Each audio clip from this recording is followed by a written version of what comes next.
नमस्कार। मैं डॉक्टर संतोष अग्रवाल हूँ। मैं एक यूरोलॉजिस्ट और किडनी ट्रांसप्लांट सर्जन हूँ और मैं बंसल हॉस्पिटल भोपाल में चीफ ट्रांसप्लांट सर्जन हूँ। मेरे साथ डॉक्टर विद्यानंद त्रिपाठी हैं। He is nephrologist and chief transplant physician at Bansal hospital Bhopal और किडनी ट्रांसप्लांट प्रोग्राम को गाइड कर रहे हैं। तो आज इस वीडियो में हम किडनी डोनर से रिलेटेड कई सारे जो लोगों के सवाल रहते हैं या भ्रांतियाँ हैं, जो मिथ्स फैली हुई हैं, उसके बारे में हम डॉक्टर साहब से समझने की कोशिश करेंगे कि किडनी डोनर को क्या क्या प्रॉब्लम हो सकती है या किस प्रकार के मिथ्स हैं, क्यों किडनी डोनेट करने से कराते हैं। और किडनी फेलियर की बीमारी काफ़ी कॉमन बीमारी हो चुकी है और हम देखते हैं कि किडनी फेलियर के मरीज़ कैसे सफ़र करते हैं और फैमिली कैसे धीरे धीरे रिसोर्सेज ड्रेन आउट कर जाती है। ट्रांसप्लांट एक बहुत ही बढ़िया विकल्प है इनके लिए। इससे फैमिली मेम्बर्स के जो कंटिन्यूस सोर्स ऑफ इनकम जो ड्रेन आउट हो रहा है वो रुक जाता है, फैमिली सपोर्ट बना रहता है और फैमिली मेम्बर्स भी रेगुलर पेशेंट के साथ डायलिसिस जाने से फ्री हो पाते हैं। तो सबसे पहला सवाल ये है कि कई बार डोनर इसलिए आगे नहीं आता कि उनको लगता है कि किडनी डोनेट करने के बाद मेरे को ज़िंदगी भर दवाइयाँ खानी पड़ेंगी। तो क्या यह बात सच है कि डोनर को ज़िंदगी भर दवाइयाँ खानी पड़ती हैं? बिल्कुल नहीं, बहुत बड़ा मिथ है। डोनर को कोई दवाई नहीं खानी पड़ती। एक सामान्य किसी भी ऑपरेशन के बाद जो 2 से 3 दिन आप कोई एंटीबायोटिक या गैस की टैबलेट देते हैं, विटामिन देते हैं, उसके बाद उसे किसी तरीके से कोई भी दवाई नहीं खानी होती है। एक बिल्कुल नॉर्मल हेल्दी व्यक्ति की तरह जैसा वो पहले था, वैसा ही बाद में रहता है। दूसरा सबसे कॉमन सवाल है, जैसे अगर मान लो मैं ही अगर किडनी डोनेट कर रहा हूँ, सबसे पहले मेरे दिमाग में यह आता है कि क्या मुझे आगे जाके किडनी की बीमारी तो नहीं हो जाएगी या किडनी फेलियर डेवलप तो नहीं हो जाएगा, मुझे मेरी डायलिसिस तो नहीं होनी पाएगी। तो ये बताएं कि स्टैटिस्टिकली अगर रिसर्च क्या बोलती है इस बारे में कि क्या चांसेस हैं किडनी डोनेट करने पे किडनी फेलियर होने की।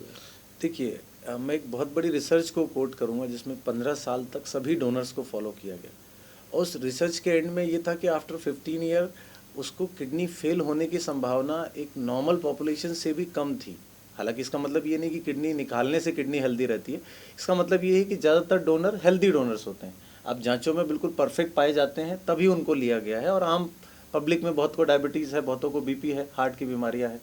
तो इसका मतलब तो ये हुआ कि उन 15 ईयर्स में उनकी रिस्क अधिक नहीं है। और अगर इसको लॉन्ग टर्म में ओवरऑल हम देखें, मतलब पूरी ज़िंदगी के हिसाब से देखें, तो शायद वो डिफरेंस जो होगा किडनी खराबी होने का वो बहुत ही कुछ पॉइंट्स में है। इसका मतलब है कि एक डोनर, हेल्दी डोनर किडनी देने के बाद भी लॉन्ग टर्म में उसके किडनी के मरीज होने की संभावना करीब करीब जनरल पॉपुलेशन के बराबर है। तो इस तरीके की डर लेने की ज़रूरत नहीं होती, क्योंकि ट्रांसप्लांट के पहले वैसे भी डिटेल्ड मेडिकल वर्कअप होता है। उसमें किडनी की आगे की संभावनाओं को देखा जाता है। अगर कहीं भी आपकी रिस्क फैक्टर लगता है तो पहले ही उसे अनफिट कर दिया जाता है। तो बेसिकली ये है कि अगर आप किडनी डोनेट करने का सोच रहे हैं फैमिली मेम्बर्स को, तो डरे नहीं, क्योंकि डॉक्टर किडनी तभी उसमें डिसाइड करेगा लेने की जब आपको फ्यूचर किडनी रिस्क नहीं है या ना के बराबर है। इस बात को एसेस किया जाता है, आपसे डिस्कस किया जाता है, तभी डोनर की किडनी डोनर से ली जाती है। अगला सवाल मेरा ये है कि कई बार डोनर को लगता है कि जैसे मेरी सर्जरी हो गई, मेजर सर्जरी हो रही, तो मुझे कई बार 2-3 महीने रेस्ट लेना पड़ेगा या 2-3 महीने मुझे काम नहीं करना पड़ेगा, तो उससे उनकी फैमिली इनकम को भी फ़र्क पड़ता है, सपोर्ट की भी ज़रूरत पड़ती है। तो क्या ऐसा सही है कि काफ़ी देर तक बेड रेस्ट पे रहते हैं या 2-3 महीने 4-6 महीने उनको आउट ऑफ जॉब रहना पड़ेगा? क्या यह बात सत्य है? देखिए, बिल्कुल नहीं। जैसे हमारे ही सेंटर में है तो हम 100% सर्जरीज आप ही करते हैं। लेप्रोस्कोपिक होती है और लेप्रोस्कोपिक सर्जरी का फ़ायदा ये है, मरीज़ नेक्स्ट डे उठ के बैठा हुआ रहता है। ऑपरेशन के अगले दिन वो चलता फिरता रहता है। तीसरे दिन उसकी छुट्टी हो जाती है। वो घर पे भी उसको किसी भी तरीके से उसकी मोबिलिटी रेस्ट्रिक्टेड नहीं होती। वो फ्रीली चल फिर सकता है। हाँ, पहले 2 से 4 हफ्ते के लिए हैवी वज़न उठाना के लिए मना किया जाता है, क्योंकि टाँके होते हैं कच्चे। अदरवाइज़ वो अपनी जॉब में 2 से 2 हफ्ते बाद, 4 हफ्ते बाद अपने जॉब पे जा सकता है। अपनी नॉर्मल उसका जो भी जॉब प्रोफाइल है, चलना फिरना है, घर के काम है, वो सब कुछ कर सकता है। तो बेसिकली आजकल वैसे भी बहुत सारे जैसे जॉब हैं जो ऑनलाइन जॉब हैं, अगर घर पे बैठ के आप काम कर रहे हो तो ये सारे जॉब तो आप 1 हफ्ते बाद भी घर पे बैठ के कर बिल्कुल। सकते हो अगर आप प्रॉपर जॉब। लेकिन अगर कोई फिजिकल वर्क है, आपका मार्केटिंग जॉब है, इधर उधर घूमना है फिरना है, तो डेफिनेटली 1.5-2 महीने का ब्रेक बेटर रहेगा, क्योंकि एक बार आप अगर जॉब में जाते हो तो आप अपने बॉस को ये नहीं बोल सकते बॉस मेरा ऑपरेशन हुआ है। तो अगर आपका जॉब प्रोफाइल क्या है उसके हिसाब से रहता है। If it is your sitting job, you are doing online job, then आप 1 हफ्ते या 10 दिन में भी अपना काम चालू कर सकते हैं। ये हमने देखा है अपने डोनर्स में कि 10 दिन में ही वो काम चालू कर देते हैं। लेकिन अगर आप फिजिकल लेबर है तो थोड़ा वेट कर सकते हैं, बट यूजली 1.5 महीने बाद आप फुल्ली फंक्शनल हो सकते हैं। यूजली कोई प्रॉब्लम नहीं होती है।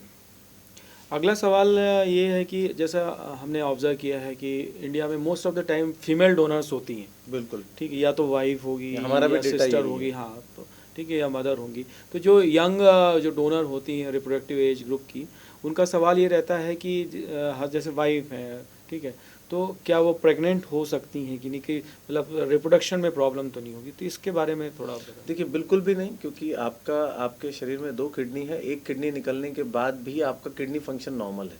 तो रिप्रोडक्शन में प्रॉब्लम कब आती है? जब आपको किडनी फेलियर हो। तो आप एक नॉर्मल हेल्दी पेशेंट है।